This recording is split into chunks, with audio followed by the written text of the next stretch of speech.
que vous allez bien. Quel magnifique soleil pour vous raconter la troisième épisode de l'histoire d'un pays. Aujourd'hui, on va parler de l'histoire de l'Italie. L'Italie a remporté une écrasante majorité avec 65% des voix. Et aujourd'hui, je vais vous parler de l'histoire de l'Italie. Avant toute chose, merci beaucoup. Ça fait un mois que j'ai cette chaîne YouTube. 120 abonnés, plein de likes, plein de commentaires. Vraiment, vous me soutenez, les gars. Continuez à me soutenir.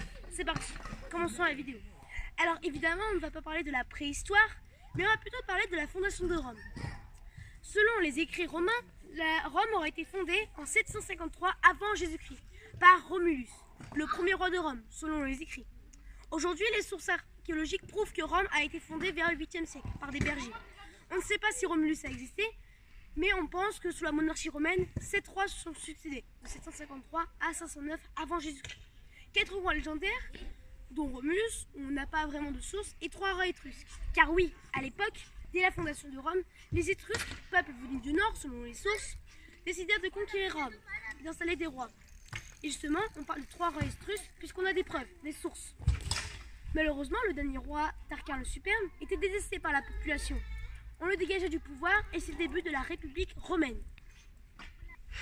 Alors ensuite, à la République romaine, 2 points importants. Déjà, évidemment, les lois. Beaucoup de lois sont créées, mais qui favorisent surtout les riches. Et aussi les conquêtes. Rome fait plusieurs guerres puniques contre Carthage, qui se trouve dans l'actuelle Tunisie. Ils gagnèrent en 203 avant Jésus-Christ en battant Carthage et conquérirent à peu près toute l'Afrique du Nord. Ils conquérirent aussi l'Espagne et la Gaule et une partie de la Gaule vers les Alpes, le sud-est en gros, en moins 121. C'est la Gaule transalpine ou province romaine. Et justement, un général va faire carrière. C'est Jules César. À ce moment-là, il était le proconsul de la Gaule transalpine, c'est-à-dire le chef. Et justement, il avait fait un premier triumvirat avec Jules César du coup, excusez-moi, j'ai peur de ça. Jules César, Pompée, un des hommes les plus influents de Rome, et Crassus. Mais un jour, lorsque Crassus serait mort au combat, Jules César et Pompée s'entendirent moins bien. Et un jour, les Étudiants, amis des Romains et qui étaient un peuple gaulois, appelèrent les Romains en disant « Au secours, les évêques envahirent la Gaule !» Donc du coup, les Romains attaquèrent les évêques avec l'autorisation du coup de la République romaine. Ils battirent les évêques, mais César voulait continuer la conquête. De moins 48 à moins 41, c'est la conquête des Gaules, racontée dans ce récit du livre de la conquête des Gaules. Jules César rallia plusieurs peuples gaulois avec eux, comme quoi il leur promit la richesse et le pouvoir. Mais un jeune chef Ardenne, Vercingétorix, en moins 52, décida de se rebeller contre l'envahisseur. Il était allié de Jules César autrefois, maintenant il n'est plus. Et il décida du coup de se rebeller, avec plusieurs peuples gaulois, dont les Étudiants. C'est une affront pour Rome. Rome perdit pourtant la bataille de Gergovie en mai moins 52, mais il gagna la bataille d'Alésia en moins 51, un siège. Finalement, la guerre des Gaules s'acheva en moins 50, et ce fut la fin de l'envahissement gaulois. Mais alors que se passe-t-il ensuite? Et bien, Jules César rentre triomphalement après avoir chassé Pompée du pouvoir et devient dictateur.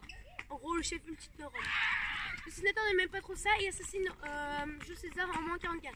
C'est le début de la guerre civile en Rome. Et du coup, pour calmer les tensions, Marc-Antoine, le plus généreux des généraux de César, voilà, décidait de s'allier avec Octave, qui était le petit-neveu de César, et Lépide. C'est le second triumvirat. Malheureusement, lorsque Lépide fut dégagé du pouvoir, Marc-Antoine et Octave se disputèrent le pouvoir. C'est donc une guerre civile. Octave gagna la bataille d'Actium en mer en moins 31 et en moins 27, l'Empire romain est proclamé. Mais alors, que se passe-t-il sous l'Empire romain? Eh ben, c'est simple. Déjà, beaucoup de conquêtes évidemment, mais surtout une apogée grandissante pendant la Pax Romana, 1er et 2e siècle après Jésus-Christ, mais aussi en 285 après Jésus-Christ avec Dioclétien. Malheureusement, l'Empire romain était trop dur à gérer et on décida de le diviser en 392 sous Théodose Ier. Malheureusement, les peuples barbares arrivèrent en 406 après Jésus-Christ en traversant le Rhin gelé et plein d'indépendances se créèrent. Finalement, l'Empire romain d'Occident tomba 70 ans plus tard, en 576, avec Romulus Augustus. C'est une coïncidence de fou, enfin, vous vous rendez compte. Romulus a créé Rome, Romulus a terminé Rome. C'est déjà fou, hein. Surtout qu'il n'y a que deux empereurs, il n'y a que 2 gens qui ont porté le nom de Romulus. Romulus le créateur et Romulus, le dernier empereur romain. C'est une coïncidence de ouf. Mais que se passe-t-il après la chute de l'Empire romain? Et bien tout le long du Moyen-Âge, pendant 1000 ans, plusieurs royaumes se font créer. Mais ils étaient surtout sous l'influence de l'Empire byzantin. Pour rappel, c'était le reste de l'Empire romain. Mais après, ils étaient sous l'influence des Lombards. Et finalement, les Francs libérèrent l'Italie des Lombards en 776. Et ils offrirent au pape les États papaux, conquis par Jules César, par Charlemagne. Pour rappel, j'en avais déjà parlé dans l'histoire des Carolingiens. Mais continuons.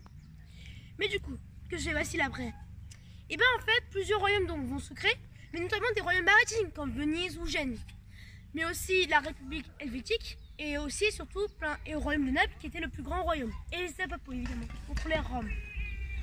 Malheureusement, Venise pendant la Renaissance, Venise devait lutter contre l'Empire ottoman. Pour rappel, l'Empire ottoman c'est la succession de l'Empire byzantin après sa chute en 1453.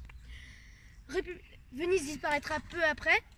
Ensuite, la République helvétique disparaîtra aussi, ce qui donc laissa l'Empire autrichien. L'Empire autrichien, pour rappel, c'est celui qui contrôlait, qui avait l'influence sur le Saint-Empire romain germanique, l'ancêtre de l'Allemagne. On en parlera dans une prochaine vidéo. Mais aussi la République de Gênes, disparaîtra en 769. Après avoir cédé la Corse. L'Italie sera sous l'influence de l'Empire napoléonien, qui submergea de la Révolution française en 1789. Alors en fait, pour faire court, 3 royaumes existèrent du coup en Italie sous l'influence de l'Empire napoléonien. Tout l'ouest de l'Italie, le nord-ouest en gros, a été annexé par l'Empire français. Le royaume d'Italie se créa à l'est de l'Italie et Murat, un des fidèles généraux de Napoléon, se fit confier le royaume de Naples. Mais ensuite, à la chute de l'Empire napoléonien, les divisions se récupèrent. Mais le royaume de Sardaigne, qui se situait à l'ouest de l'Italie, avec l'aide du Second Empire, créé en 1852 par Napoléon III, neveu de Napoléon, décidèrent de créer l'indépendance italienne. De 1859 à 1870, c'est l'indépendance italienne. Le royaume de Sardaigne va intégrer plusieurs royaumes. Et finalement, en 1870, l'Italie fut créée. Le royaume d'Italie fut créé.